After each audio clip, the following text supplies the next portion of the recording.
G'day viewers, this is Troy from Troy's Visual Arts channel. Last weekend I've shot a couple of Super 8 films, and one of them I decided I would try and develop it in colour. Yeah, this particular film is a Kodak Ektachrome 160 Super 8 film that expired way back in July 1974, so that's an over 40-year-old Super 8 film. Anyway, I shot it last weekend on my camping trip down at Tuross Heads, and yeah, this film was rated at 160 ASA. I decided to shoot it at 8 ASA to compensate for sensitivity loss, and yeah, it worked quite alright using that exposure. At least as far as I can tell after developing the film. But anyway, the point with this particular Super 8 is I've developed it in colour instead of black and white. Normally I develop my Super 8s in black and white using Caffenol C, coffee vitamins C and washing soda. But this time I decided to develop it as a colour negative in C-41 chemistry. And here it is on the rack. So yeah, I developed it at around 24 degrees for about 14 minutes, and I fixed it bleach fixed it for 6 minutes, and the results are good and bad. The bad news to start with, like, I made a foolish mistake, as instead of pouring in the developer first, I poured in the bloody blix first, bleach fix. And I poured probably about 100 mils of it in, and just realised, oh shit, I poured the blix in, and I quickly washed it out as quick as possible.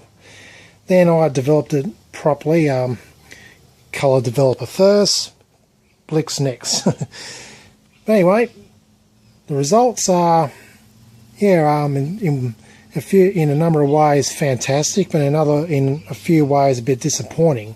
Disappointment is because I made that dumbass mistake.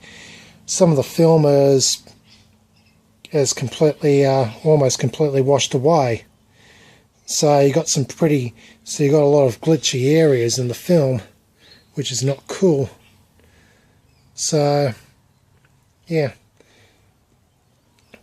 Well, in one sense it'll make a very interesting rugged sort of effect, so I have to look on the positive side and treat it as a bit of a work of art. So I'm going to get some full pictures in some areas of the film, and some of the other areas of the film I'm going to get partial pictures, and it's going to look quite funky, I guess.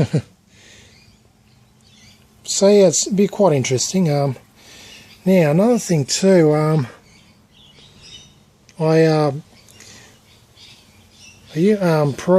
the previous Ektachrome that I developed in black and white, I removed that gum backing off it, and yeah, I end up with a near clear strip, and it was alright for the black and white film. But I noticed that when I removed the gum backing, I was losing the colour in the film, so I decided to leave it on this time.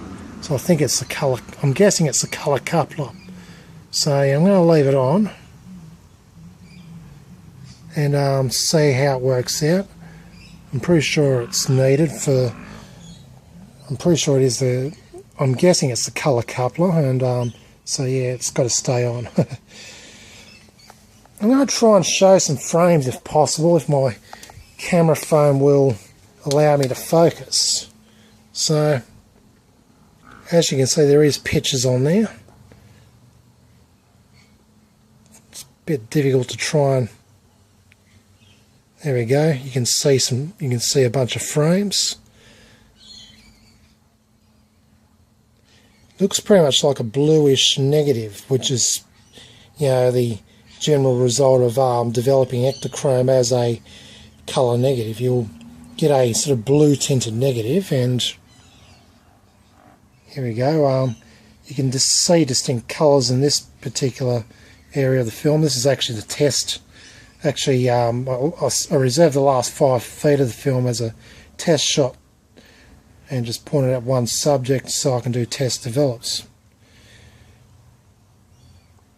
Anyway, that worked out good. In the test part here, focusing on colour subjects on a table, you can actually see the colours in it. So yeah, it worked alright developing it in colour. Anyhow, I'm going to let this... Is your mum inside? Call back. Yeah.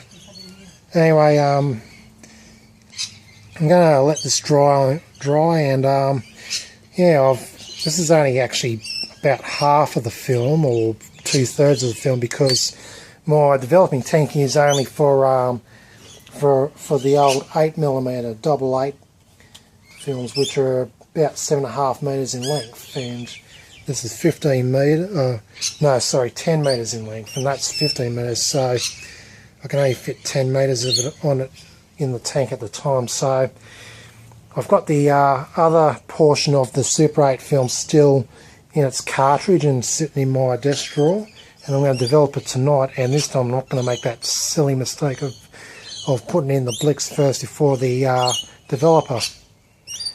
So yeah, anyway, I'm really happy that I've got colour pictures on this 40-plus-year-old Super 8 film, and once I get transferred, I look forward to seeing how it plays back.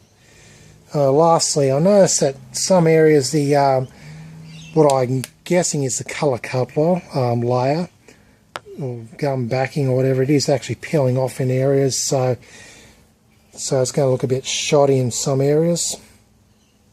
Not much you can do about that, but oh well.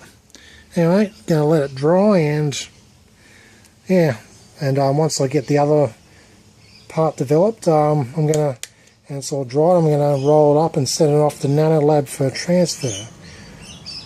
Oh, actually, I've recently got myself a Super 8 projector, so I'm going to actually try and play it back on that and see if I can do a transfer of it by projecting it onto a piece of paper and recording it on video camera. I'm going to try that as well. I'm actually going to see if I can try to turn that projector into a telecine, so that way I don't have to pay to get them transferred.